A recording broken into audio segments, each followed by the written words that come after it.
ఓం నమః శివాయ. ఓం నమో నారాయణాయ. కర్మ నివారణ కాళభైరవాయ నమో నమః. ఓం కాళకాలాయ విద్మహే కాళాతీతాయ ధీమహి తన్నో నరదృష్టి నివారణ కాళభైరవ ప్రచోదయాత్. హరి ఓం. ఓం మహాదేవ్యై చ విద్మహే విష్ణుపత్నీ చ ధీమహి తన్నో మహాలక్ష్మి ప్రచోదయాత్. హరి ఓం. మా ఛానల్కి స్వాగతం. చూస్తున్న వీక్షకులకు ప్రేక్షకులకు ప్రియ కాళభైరవ భగవద్బంధులకి స్వాగతం పలుకుతూ మమ్మల్ని ఎంతగానో ఆదరిస్తూ ఉండబడినటువంటి ప్రియ సోదరీమణులకు అందరికీ కూడా వరలక్ష్మీదేవి అమ్మవారి యొక్క శుభాకాంక్షలు, ఆశీస్సులు. శ్రావణ మాసంలో అందరికీ శుభాలను, జయాలను, ఐశ్వర్యాలను ప్రసాదించాలని, విద్యార్థులకు విద్యాలక్ష్మిగా, ఉద్యోగస్తులకు ఉద్యోగలక్ష్మిగా, వ్యాపారస్తులకు వ్యాపారలక్ష్మిగా, ఐశ్వర్యవంతులకు ఐశ్వర్యలక్ష్మిగా ప్రసాదించాలని మనసారా కోరుకుంటూ ఆశీర్వచనం. 1/8/2025 నుండి 15/8/2025 వరకు పుట్టినటువంటి వారందరూ కూడా ముందస్తుగా జన్మదిన శుభాకాంక్షలు. గతంలో వివాహం చేసుకున్న వారికి వివాహ వార్షికోత్సవ శుభాకాంక్షలు. ద్వాదశ రాశుల్లో గ్రహ గమనాల్ని ఓసారి వీక్షింపచేద్దాం. మిథున రాశిలో 12 సంవత్సరముల తర్వాత గురువు మరియు శుక్ర భగవానుడు సంయోగ సంచార స్థితి. కర్కాటక రాశిలో రవి బుధ సంచార స్థితి, బుధాదిత్య రాజయోగము. సింహరాశిలో కేతు సంచార స్థితి, కన్యరాశిలో కేతు సంచార స్థితి, కుంభరాశిలో రాహు సంచార స్థితి, మీనరాశిలో శని భగవానుని వక్రగమన సంచార స్థితితో ద్వాదశ రాశుల్లో గ్రహ గమనాలు ఈ విధంగా ఉన్నాయి. మకర రాశి వారు శ్రావణమాస వరలక్ష్మి వ్రత సందర్భంగా లక్ష్మీదేవి అమ్మవారిని ఎలాంటి వస్త్రాలతో పూజించాలి, ఎలాంటి పుష్పాలతో అర్చన చేయడం వల్ల ఐశ్వర్యం, ఆనందం మకర రాశి వారి సొంతమవుతుందో ఈ వీడియోలో తెలుసుకుందాం. మకర రాశిలో ఏ నక్షత్రాలు వస్తాయనగా ఉత్తరాషాఢ నక్షత్రంలోని 2, 3, 4 పాదాలు, శ్రవణ నక్షత్రంలోని 4 పాదాలు, ధనిష్ఠా నక్షత్రం 1, 2 పాదాలు కలిపితే మకర రాశి అవ్వడం జరుగుతుంది. మకర రాశి యొక్క అధిపతి శని భగవానుడు. వీరికి 2వ స్థానంలో రాహు సంచారం చేయడం వలన ఎప్పుడూ వీరు ఎదుటి వ్యక్తులు నా గురించి ఏమనుకుంటున్నారో, నా విద్య గురించి, నా ఉద్యోగం గురించి, నా వ్యాపారం గురించి, నా యొక్క ఆదాయ వ్యవహారాల గురించి ఏదో అనుకుంటున్నారని చెప్పి వాళ్ళకు వాళ్ళు మనసులో కుళ్ళుకుంటూ ఉంటారు. కానీ సమాజంలో అలా ఉండదు. ఎప్పుడు కూడా ఎవరికి వారే యమునా తీరే పరిస్థితి ఉండబడిన స్థితి. కారణం ఏమిటి? రాహు అక్కడ సంచారం చేయడం వలన ఒక మాయను సృష్టిస్తుంటాడు. ఆ మాయకు మీరు ఎప్పుడైతే గురవుతారో అనేక రకాల చర్మ సమస్యమైన వ్యాధులు, అసలు ఇది వర్షాకాలం అవ్వడం వలన అనేక రకాలమైనటువంటి నరాల బలహీనత, అనేక రకాలమైనటువంటి అనారోగ్య సమస్యలు, జలుబు సమస్యలు వచ్చి ఉంటాయి. కారణం ఏమిటయ్యా అనగా శ్రవణ నక్షత్రాధిపతి చంద్రుడు అవ్వడం, రాశి కూడా జలరాశి అవ్వడం వలన జలుబు సమస్యలు, అనారోగ్య సమస్యలు, రక్తహీనత, వ్యాధులు వీళ్ళను వెంటాడే పరిస్థితి అధికంగా ఉంటుంది. కనుక గోరువెచ్చని ఆహారము, మనశ్శాంతి, ముద్ర, సూర్య నమస్కారం, సూర్యాసనాలను చేయగలడం, మనోధైర్యము, మెడిటేషన్ లాంటివి చేయడం వలన మనోధైర్యం చేత అద్భుతమైన యోగము మకర రాశి వారి ఆరోగ్యము వారి చేతుల్లో ఉంటుందని చెప్పి కూడా గమనించగలగాలి. అలాగే తృతీయంలో శని భగవానుడు ఉండడం వలన తల్లిదండ్రుల మాట, గురువుల మాట, పెద్దవారి మాట సత్ప్రవర్తనగా మీరు ఉండగలిగినట్లయితే మంచి కాలము, బంగారు భవిష్యత్తు రాబోయే కాలం అంతా మీదే అని చెప్పి కూడా గమనించాలి. 6వ స్థానంలో 12 సంవత్సరాల తర్వాత శుక్ర భగవానుడు మరియు గురు సంచార స్థితి ఉండడం వలన రుణ సమస్య, రోగ సమస్య, శత్రు సమస్య, ప్రమాదాలు పొంచి ఉన్నాయి. తస్మాత్ జాగ్రత్త. ఏడాది తర్వాత బుధాదిత్య రాజయోగం, అలాగా ఆత్మకారకుడు రవి, బుద్ధికారకుడు బుధుడు 7వ స్థానంలో సంచారం చేయడం వలన ప్రేమికులు, భార్యాభర్తలు, పార్ట్నర్షిప్ వ్యవహార కార్యక్రమాలు ఆచరింపచేసేవారు నమ్మకమే జీవితంగా ఉండగలగాలి. ఒకరిపైన ఒకరు అపవాదులు వేసుకోవద్దు. నమ్మకంగా ఉండండి, ధర్మబద్ధమైన జీవితాన్ని పొందండి, ఆనందకరమైన జీవితానికి స్వాగతం పలికి మానవ ప్రయత్నం అన్నా చేయండి. అష్టమంలో కేతు సంచార స్థితి ఉండడం వలన చిన్న చిన్న విషయాలను మనసు మీదకి తీసుకోవద్దు. చిన్న ఆవగింజను బుద్ధద్దంలో చూస్తే గుమ్మడికాయలా కనపడుతూ ఉంటుంది. దయచేసి అలా చూడడం మానేసి ఎవరైనా ఏదైనా చెప్పారు, మంచి అయితే స్వీకరించండి, చెడైంది మాట్లాడొద్దు, మౌనంగా ఉండండి. ఆ యొక్క గండాన్ని మీరు తప్పించుకునే మానవ ప్రయత్నం అవుతుందని చెప్పి కూడా గమనించాలి. అలాగే భాగ్యస్థానంలో కుజుడు, భార్య పైన భర్త, భర్త పైన భార్య ప్రేమానురాగాలుగా ఉండగలగాలి. వీరి యొక్క పుట్టినరోజులు కానీ, మ్యారేజ్ డేలో కానీ, ఇటు కుటుంబ సభ్యులతో కానీ, అటు కుటుంబ సభ్యులతో కానీ మీరు ప్రేమానురాగాలుగా ఉండగలిగితే సంపూర్ణమైనటువంటి గృహంలో ఐశ్వర్యం, ఆనందం మకర రాశి వారి సొంతం అయ్యే పరిస్థితి ఉంటుంది. ఈ శ్రావణమాస సందర్భంగా లక్ష్మీదేవి అమ్మవారిని నీలం రంగు వస్త్రాల చేత, నీలం రంగు కుంకుమ చేత అర్చన చేయడం, అలాగనే ఇంట్లో కూష్మాండ దీపాన్ని ఏర్పాటు చేయడం, ఇంటికి ఒక గుమ్మడికాయని దిష్టి పలకొట్టడం వల్ల వాస్తు, నరదృష్టి, శత్రు ప్రభావాలు తొలగించుకొని జాతకంలో ఉండబడిన గ్రహదోషాలు తొలగించుకొని ఐశ్వర్యం, ఆనందం మీ సొంతం అవుతుంది.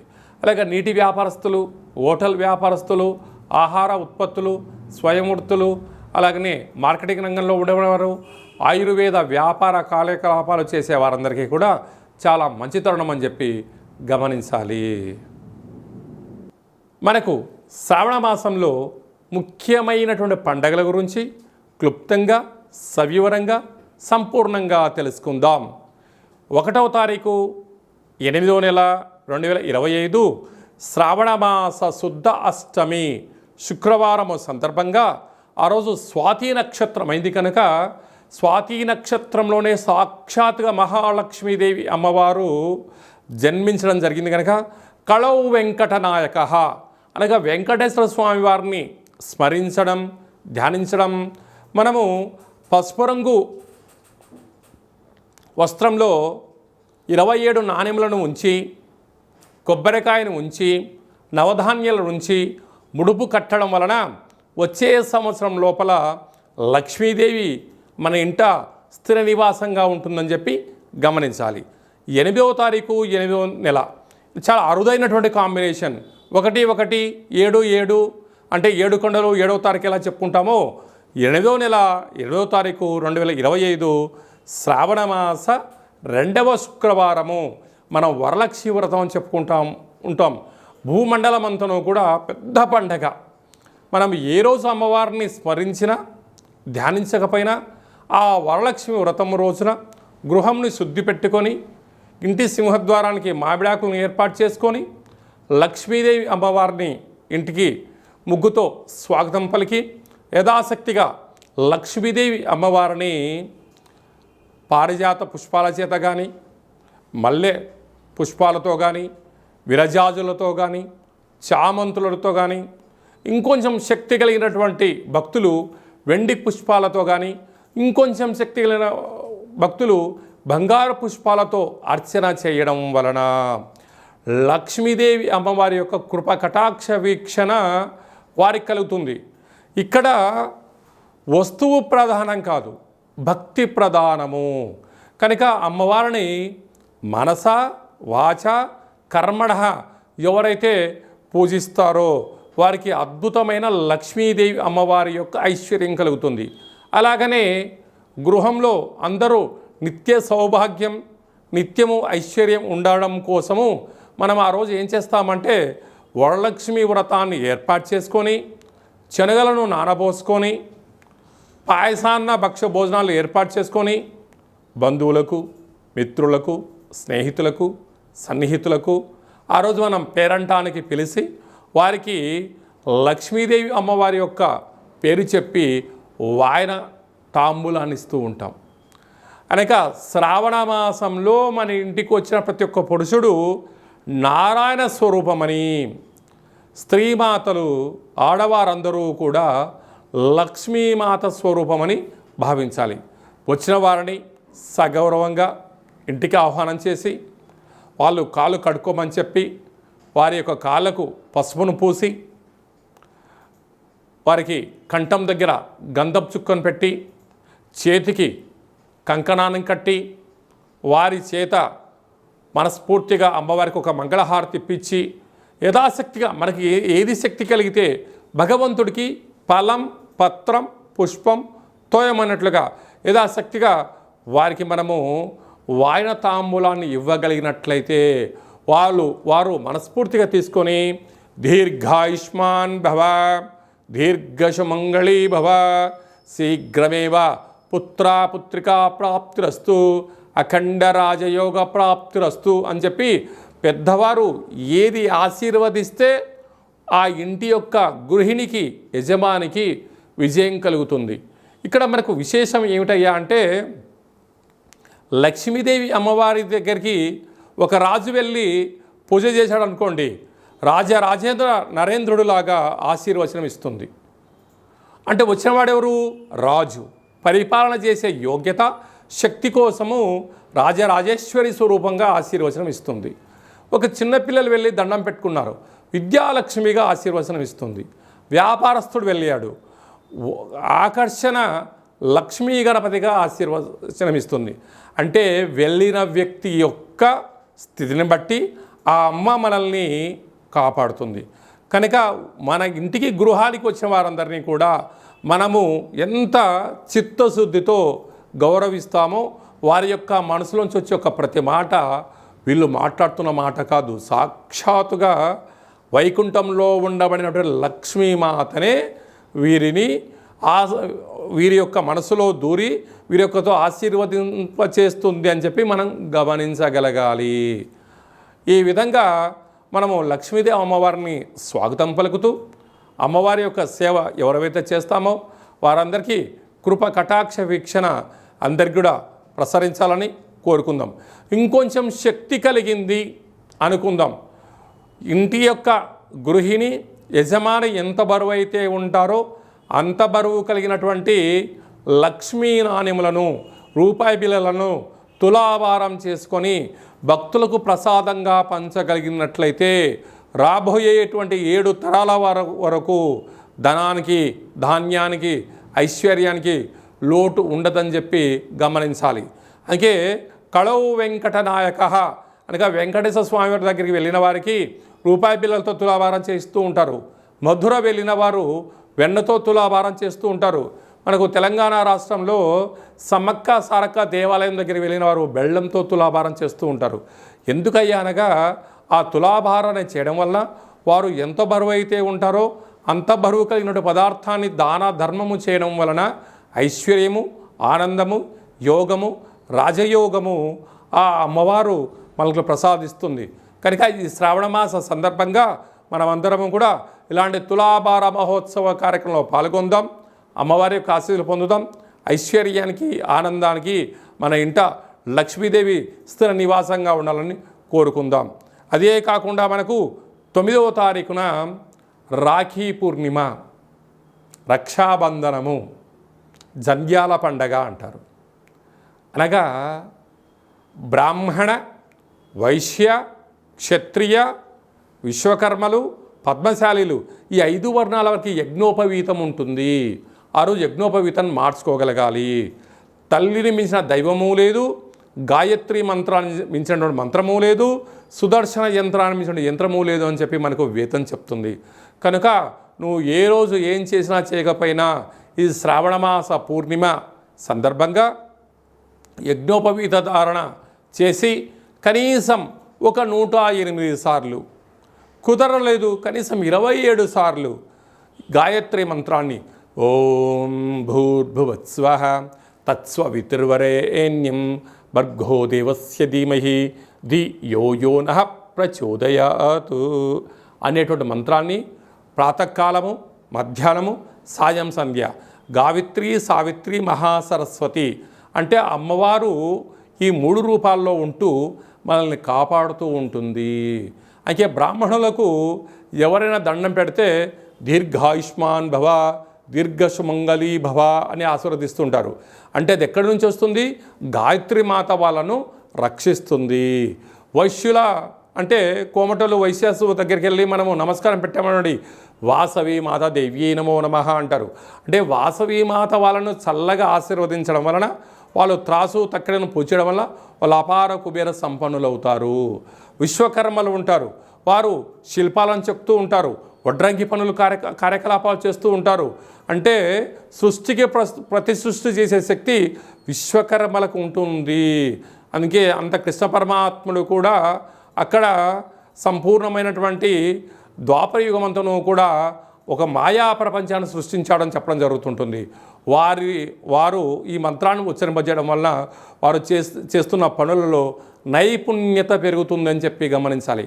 అలాగనే పద్మశాలీసు, వారు లేకపోతే దేవతలకు మనుషులకు వస్త్రధారణ లేదు కనుక వారు మంచి వస్త్రాలు నేచి వారు మనకు మంచి వస్త్రాలు అందజేయగలగాలంటే వారు ఈ 5 వర్ణాల వాళ్ళు యజ్ఞోపవీతం ధరింపచేయాలని చెప్పి తప్పక గుర్తుపెట్టుకోవాలి.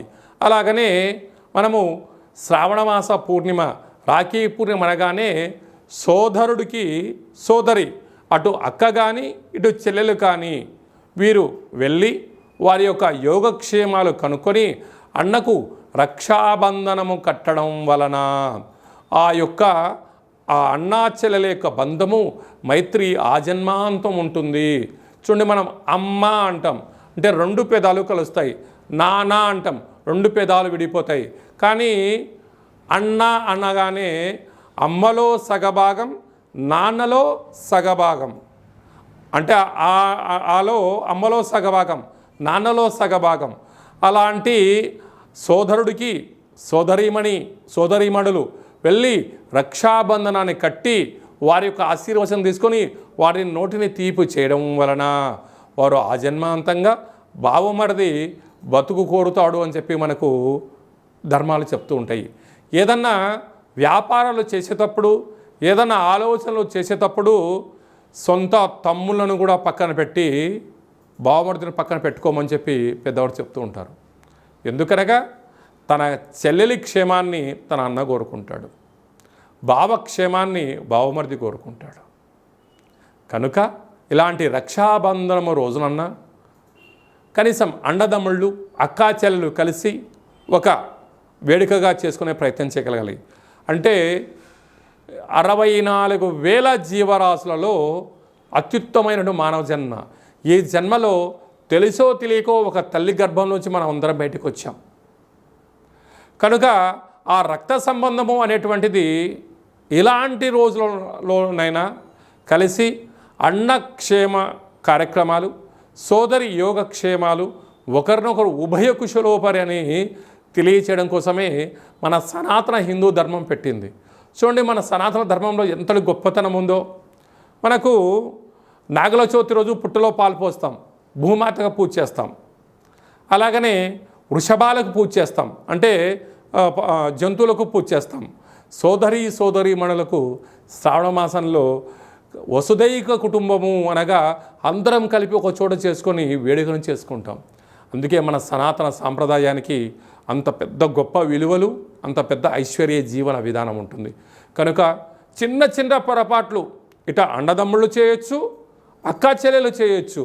కానీ ఇలాంటి శుభ సందర్భంలోనైనా వాటన్నిటిని మర్చిపోయి కలుపుకొని ప్రయాణం చేయగలిగితే తల్లి తండ్రి ఉండబడిన వారు నా పిల్లలు కలిసి ఉంటున్నారు అని చెప్పి తల్లిదండ్రులు ఎంతో ఆనందపడతారు.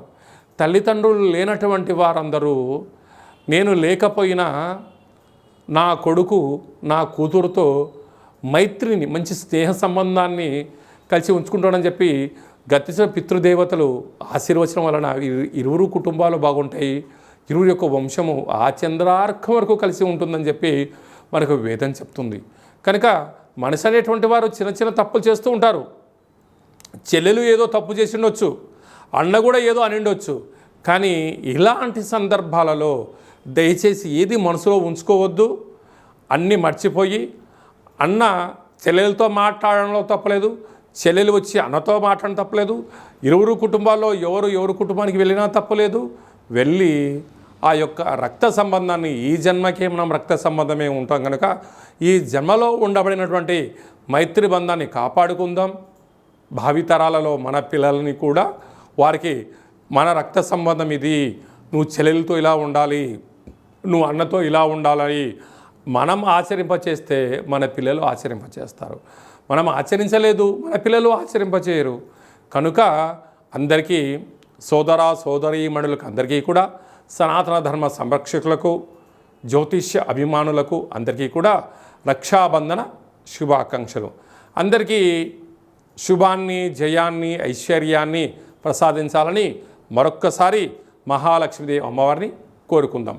ఇంకనూ మనము శ్రావణ మాసంలో విజయాన్ని సాధించగలగాలి అన్నట్లయితే మనకు శ్రావణ మాసంలో శుక్రవారం రోజున ఉతికిన వస్త్రాలు ధరింపజేయడం, ఇంట్లో మనము లక్ష్మీదేవి అమ్మవారికి పూజ చేయడం, సంపూర్ణమైన ఐశ్వర్య జీవనాన్ని పొందడం, మనకు ఏది కలిగితే అది శక్త్యానుసారంగా వాయనాన్ని తాంబూలం ఇవ్వడం, స్త్రీమాతకు ఒక మంచి విస్తర వేసి భోజనాన్ని ఏర్పాటు చేయడం, పసిపిల్లలకు చిన్న చాక్లెట్ల లాంటివి ఏర్పాటు చేయగలిగినట్లయితే జాతకంలో ఉండబడినటువంటి గ్రహదోషం తొలగి ఐశ్వర్యం కలుగుతుందని చెప్పి కూడా మీరు గమనించగలగాలి. ఇంకనూ మనం విజయం సాధించగలగాలి అన్నట్లయితే ఈ యొక్క పాత్ర కంచు పాత్ర, కంచు మోగినట్టు కనకంబు మోగదు గదరా సుమతి అని చెప్పి మనకు సుమతి శతకంలో చెప్పడం జరిగింది. ఇందులో 12 రాసులు అచ్చు వేయడం జరుగుతుంది. ఈ పాత్రను ఇలా ఎడమ చేతులతో పట్టుకొని ఇలా ఒక్కసారి శబ్దం చేస్తే ఈరోజు ఓంకార శబ్దం రావడం ప్రారంభిస్తుంది.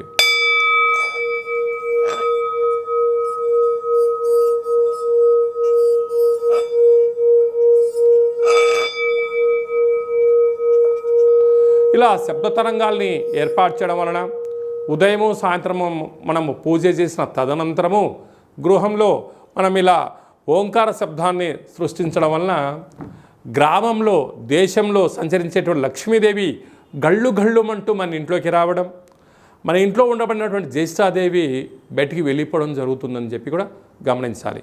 ఈ అక్షయ పాత్రతో పాటు మీకు కాళభైరవ స్వామి యొక్క పూజా కార్యక్రమం, 27 రకాల వస్తువులతో దిష్టి తీయించడం కూడా జరుగుతుంది. కనుక మనమందరము కూడా ఈ శ్రావణ మాసంలో కాళభైరవ స్వామి అక్షయ పాత్రను ఇంట్లో ఉంచుకుందాం, ఐశ్వర్యానికి, ఆనందానికి స్వాగతం పలుకుతామని చెప్పి గమనించాలి. మీ వ్యక్తిగత జాతకం తెలుసుకోవాలనుకుంటున్నారా? మీ పేరు, పుట్టినటువంటి తేదీ, నెల, సంవత్సరం, పుట్టిన సమయం రాసి మీరు వాట్సాప్లో పంపించగలిగినట్లయితే 100 సంవత్సరముల జాతకాన్ని సంపూర్ణంగా సవివరంగా వ్రాసి మీకు పంపించి, మీరు పుట్టినప్పుడు గ్రహ గమనాలు ఎలా ఉన్నాయి, ప్రస్తుతం ఎలా ఉంటున్నాయి, రాబోయే కాలంలో ఎలా ఉండబోతున్నాయో వివరిస్తూ మీరు విజయం సాధించేంత వరకు మన యొక్క కాళభైరవ ఆశ్రమం దగ్గర నుంచి అన్ని విధాలా మీకు తోడు నీడగా ఉంటామని చెప్పి గమనించగలగాలి. అదే కాకుండా కూడా చాలామందికి పుట్టినటువంటి కాల సమయంలో డేటా బర్తులు లేనటువంటి వారికి మీ పేరు యొక్క మొదటి అక్షరాన్ని అనుసరిస్తూ, రాశిని అనుసరిస్తూ, గవళ ద్వారా అనగా రమణ శాస్త్రం ద్వారా భూత, భవిష్యత్, వర్తమానాన్ని తెలియజేయడం జరుగుతుంది. కనుక జాతకాన్ని తెలుసుకుందాం, జీవితంలో ఉండబడిన అడ్డంకులను తొలగించుకుందాం, ఐశ్వర్యాన్ని, ఆనందాన్ని పొందుదామని చెప్పి గమనించాలి. కనుక ఆసక్తి గలవారు అపాయింట్మెంట్ తీసుకొని సంప్రదించగలరు. అందరికీ ఈ శ్రావణ మాసంలో శుభం, జయం, లాభం జరగాలని కోరుకుంటూ ఆశీర్వచనం. ఓం శతమానం భవతి శతాయు పురుష సతేంద్రియ ఆయుష్యేవేంద్రియే ప్రతిష్టతి ధనం ధాన్యం బహుపుత్రలాభం శత సంవత్సరం దీర్ఘమాయు సర్వే జనా సుఖినో భవంతు లోకా సమస్తా సుఖినో భవంతు సర్వం మహాలక్ష్మీదేవతార్పణమస్తు. హరి ఓం. ఈ వీడియో మీకు నచ్చినట్టయితే లైక్ చేయండి, షేర్ చేయండి. అందరికన్నా మీ వ్యక్తిగత జాతకాన్ని ముందుగా మీరు తెలుసుకోవాలి అనుకుంటున్నట్లయితే మా ఛానల్ని సబ్స్క్రైబ్ చేసుకోండి, గంట సింబల్ ప్రెస్ చేయండి, అలానే బటన్ కూడా తెలియచేయండి. హిందూ ధర్మాన్ని కాపాడండి.